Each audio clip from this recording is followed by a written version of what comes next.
ஆதித்யாய சோமாய மங்களாய புதாட்ச குரு சுக்ர சனி அம்ச ராகுவே கேத்துவை நமக.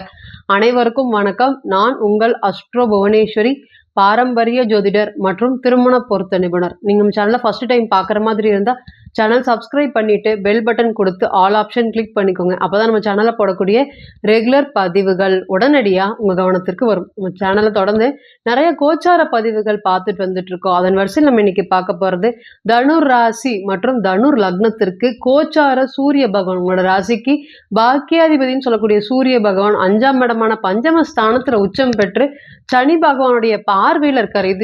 இந்த இணைவு என்ன மாதிரியான பலன்களை தரப்போகுது, எதிர்வரக்கூடிய இந்த ஒரு மாத நாட்கள் எப்படி இருக்க போகுது அப்படிங்கிறத வாங்க பார்க்கலாம். தனுர் ராசி மற்றும் தனுர் லக்னம் காலபுருஷனுக்கு இது 9வது வீடு. இந்த ராசியில பார்த்தீங்கன்னா எந்த ஒரு கிரகமும் ஆட்சியும் பெறவில்லை, உச்சமும் பெறவில்லை. அப்படின்னா என்ன அர்த்தம்னு கேட்டிங்கன்னா எல்லோருக்குமே சமமான நபர்கள். யாருக்கும் பார்த்தீங்கன்னா ரொம்ப அனுசரணையாகவும் இருக்க மாட்டாங்க. அதே போல பார்த்தீங்கன்னா எல்லாரையுமே தகுதி கீழேயே நடத்துவாங்களான்னு கேட்டு நடத்தவே மாட்டாங்க. எல்லாருக்கும் சமமா பழகக்கூடிய மனப்பான்மை இந்த ராசிக்கு ரொம்ப அதிகம். இந்த ராசியை பொறுத்தவரையும் ஆண்களா இருக்கட்டும் பெண்களா இருக்கட்டும் கடினமான உழைப்பாளிகள்.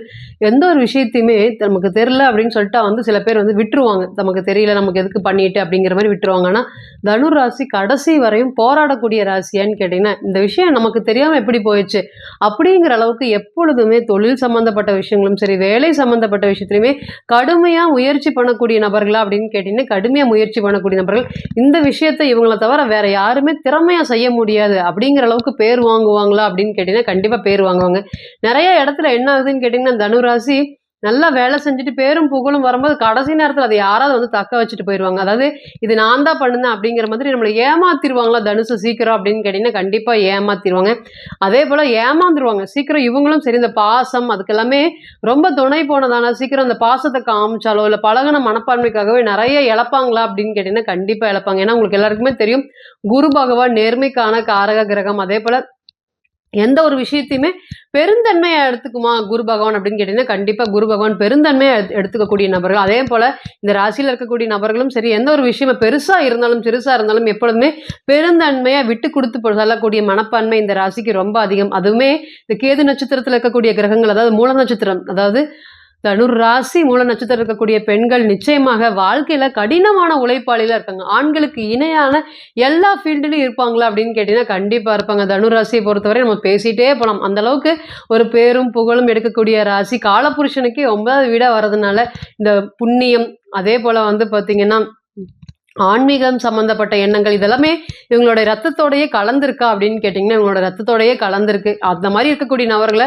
கடுமையான மனக்குழப்பத்தை தள்ளினாரா ராகு பகவான் கேட்டிங்கன்னா கண்டிப்பாக குரு ராகு கிரக சேர்க்கைகள் 5ஆம் பாவகத்திலே ஏற்பட்டிருக்கு. இந்த 1.5 வருட காலமாகவும் ரொம்ப கடுமையான கஷ்டங்கள். அதுக்கு ஏற்ப பார்த்தீங்கன்னா சனி பகவான் தன்னுடைய வாக்கு ஸ்தானத்தில் என்ன பேசினாலுமே மற்றவங்க சண்டைக்கு வரக்கூடிய ஒரு சுச்சுவேஷன்லாம் இருந்ததா அப்படின்னு கேட்டிங்கன்னா கண்டிப்பாக இருந்திருக்கு. இந்த குடும்பத்திற்காகவே பார்த்தீங்கன்னா எனக்கு எங்களுடைய அப்பா சரியில்லை, என்னுடைய அம்மா சரியில்லை, அதே போல எனக்கு கல்யாணம் என்னுடைய பெரியப்பா பண்ணி வச்சாங்க, என்னுடைய சித்தப்பா பண்ணி வச்சாங்க அப்படிங்கிற மாதிரி எந்த ஒரு விஷயத்துமே கடுமையான போராளியாக இருந்தாலும் யாராவது ஒருத்தருடைய துணை இந்த தனுசு ராசிக்கு தேவைப்படுமா அப்படின்னு கேட்டீங்கன்னா கண்டிப்பா தேவைப்பட்டிருக்கும். கடந்த காலத்துல அவங்க சொல்லி செஞ்ச நன்மைகள் எல்லாமே இப்ப சொல்லி உங்களை காயப்படுத்தியிருப்பாங்களா அப்படின்னு கேட்டீங்கன்னா கண்டிப்பா காயப்படுத்தியிருப்பாங்க. நான் இல்லைன்னா உனக்கு எதுவுமே இல்லை, இன்னைக்கு பார்த்தீங்கன்னா நான் இருக்கிறனால தான் உனக்கு எல்லாமே அப்படிங்கிற மாதிரி கடுமையான மன உளைச்சல்கள். ஆனால் நீங்கள் உங்களுடைய வாழ்க்கையில் முயற்சி பண்ணி உயர்ந்து வந்திருக்கீங்க, உங்களுடைய சுய முயற்சியில் உயர்ந்து வந்திருக்கீங்க. ஆனால் அவங்க அன்னைக்கு பண்ணி வச்ச சின்ன விஷயங்களை இன்னைக்கு அதை பெருசாக எடுத்து சொல்லி காமிப்பாங்களா அப்படின்னு கேட்டிங்கன்னா கண்டிப்பாக எடுத்து காமிப்பாங்க.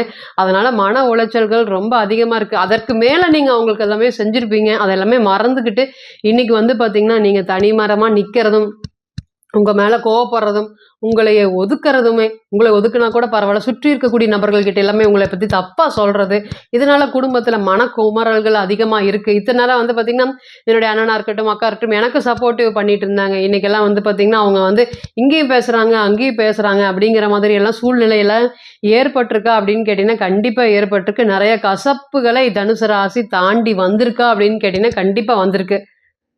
இந்த சூரிய பகவானுடைய உச்ச பெயர்ச்சி எப்படி இருக்க போகுது? முதல் பாக்கிய ஸ்தானத்துல ஒரு கிரகம் உச்சம் பெறுவது ரொம்ப ஒரு யோகமா அப்படின்னு கேட்டீங்கன்னா யோகம். அதாவது பஞ்சமாதிபதின்னு சொல்லக்கூடிய கிரகமா இருக்கட்டும் சரி, அதே போல வந்து பாத்தீங்கன்னா பாக்கியாதிபதின்னு சொல்லக்கூடிய கிரகங்கள் ஒரு ஜாதகத்துல எப்போதுமே பலவீனமா இருந்தா நம்மளை தாங்கிறதுக்கு ஒரு தூண் இருக்குது அப்படிங்கிற மாதிரி ஒரு நினப்பு இருக்கும்.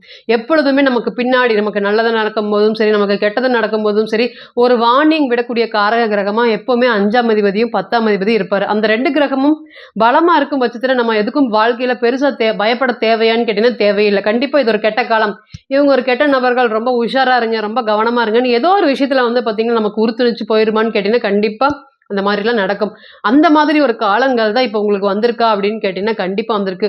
9ஆம் அதிபதி 5ஆம் இடத்துல உச்சம் பெறுவது ஒரு முதல் தர யோகம். நம்மளுடைய பிறந்த காலத்துல இந்த யோகம் இருந்தாலுமே கோச்சாரத்துல இந்த யோகம் செயல்படும் போது அதுவே நமக்கு தசாபுத்தியா இருக்கும் போது நிச்சயமா ஒரு நன்மையை கொடுக்காமல் போகவே போகாதான்னு கேட்டீங்கன்னா கண்டிப்பா போகாது. இந்த கோச்சார காலத்தை நீங்க நோட் பண்ணி வச்சுக்கணும்.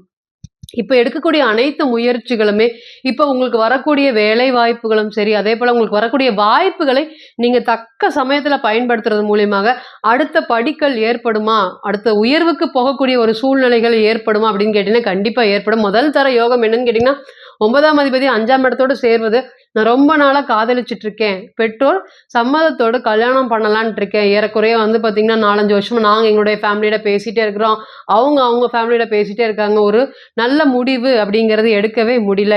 இனி வரக்கூடிய இந்த கோச்சார காலங்கள் உங்களுக்கு திருமணம் சம்பந்தப்பட்ட பெற்றோர் அனுமதியுடன் காதல் திருமணம் நடக்குமா அப்படிங்கிற மாதிரியான கேள்விகளுக்கு நிச்சயமா ஒரு முதல் தர யோகத்தை காதல் திருமணம் மூலமா நடத்தி வைப்பாரா சூரிய பகவான் அப்படின்னு கேட்டீங்கன்னா கண்டிப்பா ஏற்படுத்தி கொடுப்பாரு. அதே போல சனி பகவான் பாக்குறாரு. அப்ப இத்தனை நாளா உங்ககிட்ட எந்த ஒரு பெரிய விஷயத்தையுமே ஷேர் பண்ணாம இருந்த உங்க அப்பா, உங்களை கண்டுக்காம இருந்த அப்பா இனிமேல் வந்து பாத்தீங்கன்னா உங்களுடைய குடும்பத்துல உங்களுடைய வாக்குக்கு வந்து பாத்தீங்கன்னா சொல்லுக்கு மதிப்பு மரியாதை கூடுவதற்குண்டான காலங்கள் ஏற்படுமா அப்படின்னு கேட்டீங்கன்னா கண்டிப்பா ஏற்படும். நிறைய ஏமாற்றத்தையும் வலியையும் அதே போல வந்து பாத்தீங்கன்னா நேர்மைக்கு கிடைச்ச பரிசு தானே இது அப்படிங்கிற மாதிரி எல்லாம் விரக்தி தன்மை எல்லாமே இந்த தனுசு ராசியை பொறுத்தவரை அதிகமா இருக்கும். இனி வரக்கூடிய நாட்கள் நீங்க என்ன நினைக்கிறீங்களோ அதற்கு உண்டான முழு பலன்கள் கிடைக்குமா. 9ஆம் அதிபதிங்கிறது அதிர்ஷ்டத்துக்கான காரக கிரகம். அவர் 5ஆம் இடத்துல போய் இப்படி உச்சம் பெறுவது ஒரு முதல் யோகம். அப்ப இந்த யோகத்தினால என்ன, நான் முதல் ரொம்ப வருஷமா நான் வெளிநாடு முயற்சி பண்ணிட்டு இருக்கேன், கண்டிப்பா இந்த உள்ளூர்ல என்னால பெருசா சம்பாதிக்கவே முடிய மாட்டேங்குது, வெளியூர் வெளி மாநிலம் அல்லது வெளிநாடு போய் கடுமையா முயற்சி பண்ணி எப்படியாவது பணத்தை சேர்த்திடலான் இருக்கேன்.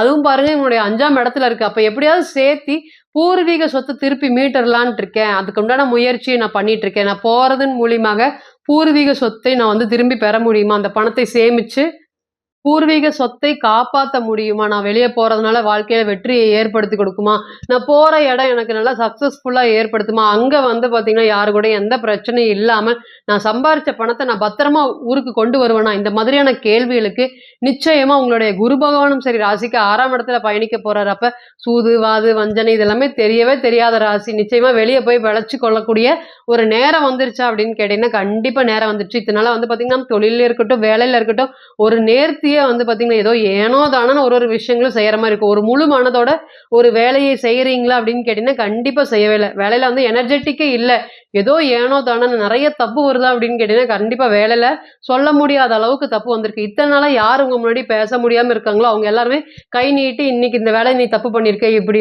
தப்பு பண்ணிருக்க அப்படிங்கிற மாதிரி ஆதாரத்தோட சுட்டி காட்டக்கூடிய ஒரு காலம் எல்லாமே இதுக்கு முன்னாடி இருந்தது. இனி வரக்கூடிய நாட்கள் எல்லாம் அனைத்துமே வந்து பாத்தீங்கன்னா உங்களுக்கு வேலையிலும் சரி தொழிலையும் சரி யாருமே எந்த பிரச்சனைகளுக்கும் வராத மாதிரி, அதே போல உங்களுடைய சொல்லுக்கு வாக்குக்கு சில பேர் கட்டுப்படக்கூடியது. அதே போல எதிரிகள் தொந்தரவு சொல்லவே முடியாத அளவுக்கு எதிரிகளோட தொந்தரவுகள் ரொம்ப அதிகம். என்ன பேசினாலுமே யார் எங்கிருந்து என்ன பண்றாங்கன்னு தெரிய மாட்டேங்குது. அந்த அளவுக்கு மெசேஜா இருக்கட்டும் போனா இருக்கட்டும் அல்லது நம்ம பேசின ரெக்கார்டிங்ஸ் எல்லாம் வச்சு நிறைய நமக்கு வந்து பயம்புறுத்துறாங்களா அப்படின்னு கேட்டீங்கன்னா கண்டிப்பா பயம்புறுத்தக்கூடிய சூழ்நிலை.